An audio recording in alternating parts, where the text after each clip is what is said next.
Smart बनती है। पता है तुझे? मुझे मारा तो ठीक नहीं होगा। आंखें दिखाती है हमें, हाँ? अरे तू है क्या?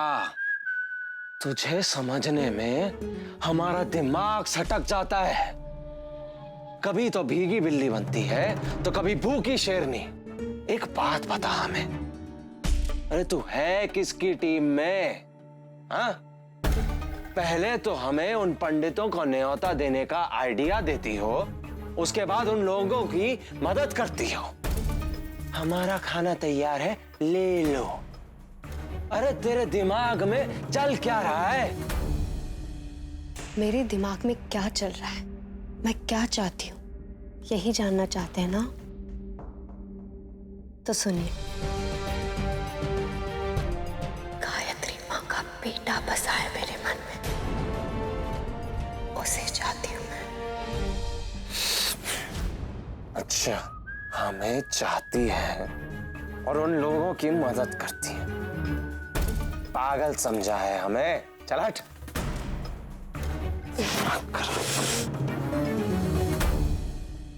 नेता की बेटी हूं ना मैं, तो राजनीति बहुत अच्छे से जानती हूं। और यही राजनीति कि अगर किसी को मात देनी है तो ऐसा बदला लो कि वो दोबारा सर उठाकर हमारी तरफ देख भी ना सके। और दूरबीन से तो बदला लिया नहीं जा सकता, तो पास जाकर सगा बनाकर उन्हें अपना तो बनाना होगा ना। और आप नहीं जानते आकाश जी, मैं अच्छे से जानती हूं कि सबसे बड़ी चोट दुश्मन नहीं, अपने देते हैं।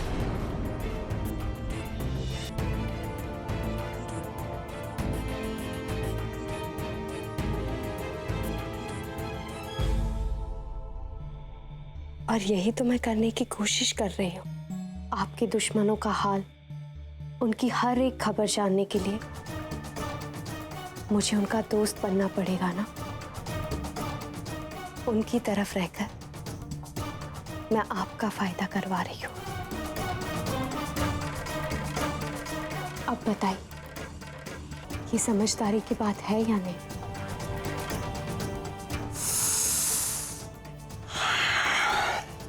तुमसे कड़वी खीर हमने आज तक नहीं देखी। अरे तुम्हारा कोई भरोसा ही नहीं है कि कब किसकी तरफ पलट जाओ। अगर मैं कड़वी खीर ना होती तो मेरे भोले राम का क्या होता? अब मुझे भी देखना है आरती नाम की वो महान औरत इस मुसीबत से कैसे बाहर आती है।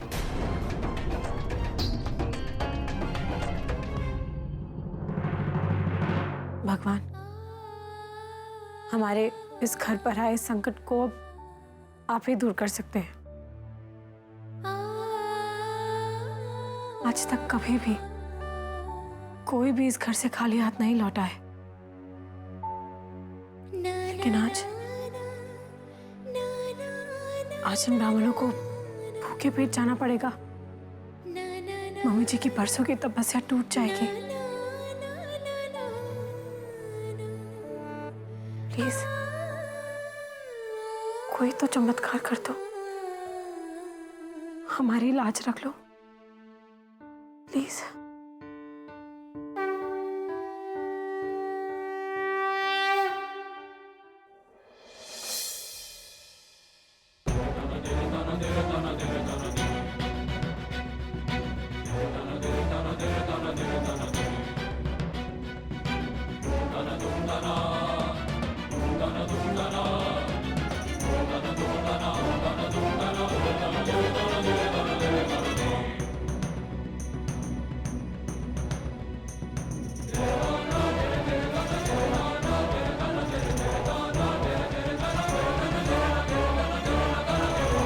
थैंक्स बड़ी माँ। माँ को थैंक्स नहीं कहते। जा जल्दी जा, ईश्वर भलाई करेंगे।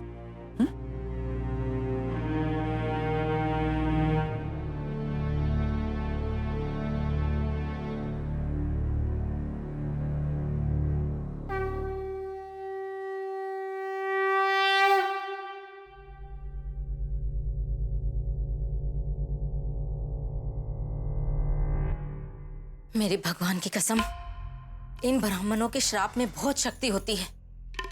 बड़े बड़े राजे महाराजे तक डरते हैं इनके क्रोध से। मैं तो ये सोच सोच कर कांप रही हूं कि बेचारे यश और आरती का क्या होगा। हे भगवान, इनकी रक्षा करना। क्यों बुआ जी, इन ब्राह्मणों का श्राप केवल यश भैया और आरती पर ही क्यों लगेगा? अरे क्या उन दोनों को आगे करके हम सब यहाँ छुप कर बैठे रहेंगे? बिल्कुल नहीं।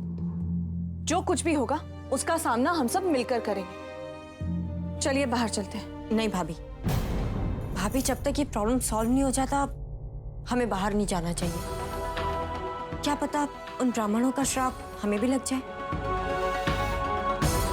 तुम ये बातें कर रही हो परिधि? हाँ भाभी, वैसे तो इन फिजूल की बातों में मैं नहीं मानती, पर क्या पता हमें रिस्क नहीं लेना चाहिए। बस मुझे बहुत डर लग रहा है।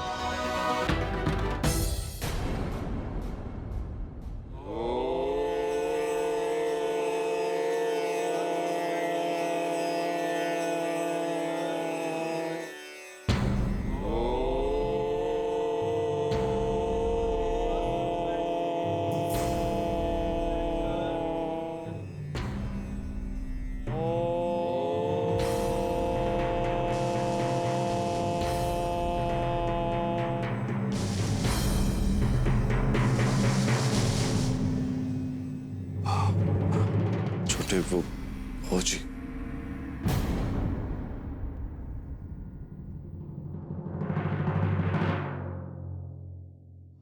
बाबूजी, आप रूम में चलिए। 1 मिनट रुको, जरा देख तो लूं क्या नया तमाशा हो रहा है मेरे इस घर में। बाबूजी लेकिन बाबूजी,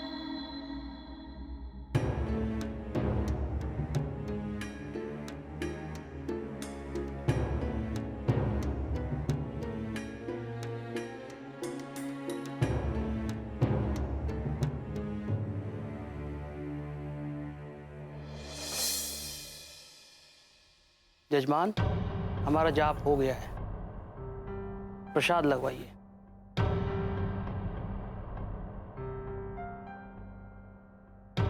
माफ कीजिएगा पंडित जी, वो प्रसाद अभी तक तैयार नहीं हुआ। आप सब ब्राह्मण देवताओं को हमारा सादर प्रणाम। जय भोलेनाथ, जय भोलेनाथ। माफ कीजिएगा, आप तक पहुंच नहीं सकते पैर छूने के लिए। हाँ, आप हमारे घर पधारे हैं इस आशा में कि आप सबके सामने भोग लगेगा, मगर नहीं। क्या है ना कि वो जो गायत्री माँ थी ना, इस घर की करता धरता माँ अन्नपूर्णा, अब हमारे बीच नहीं रही।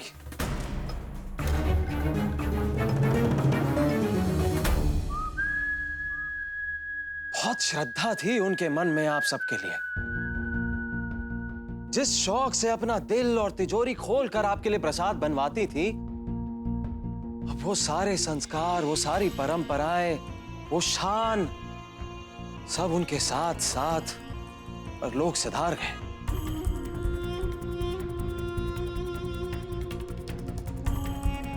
उनके जाते जाते इस घर की बागडोर तो अब श्रीमान यश सिंधिया और उनकी धर्म पत्नी आरती जी ने संभाल ली है। अब देखिए ना, आप सबको बुला तो लिया, लेकिन न जाने कहां मुंह छुपाए बैठे। अब सच तो यह है कि श्रीमान यश सिंधिया के राज में इस घर की ऐसी हालत है कि अंधेर नगरी चौपट राजा। अब आप सबको यहां बुलाकर भूखा रख के आपका निरादर करना तो ठीक नहीं ना। छी।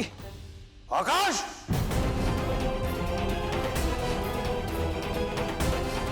बंद करो ये नाटक, नहीं तो इसी समय धक्के मार के घर से बाहर निकाल दूंगा।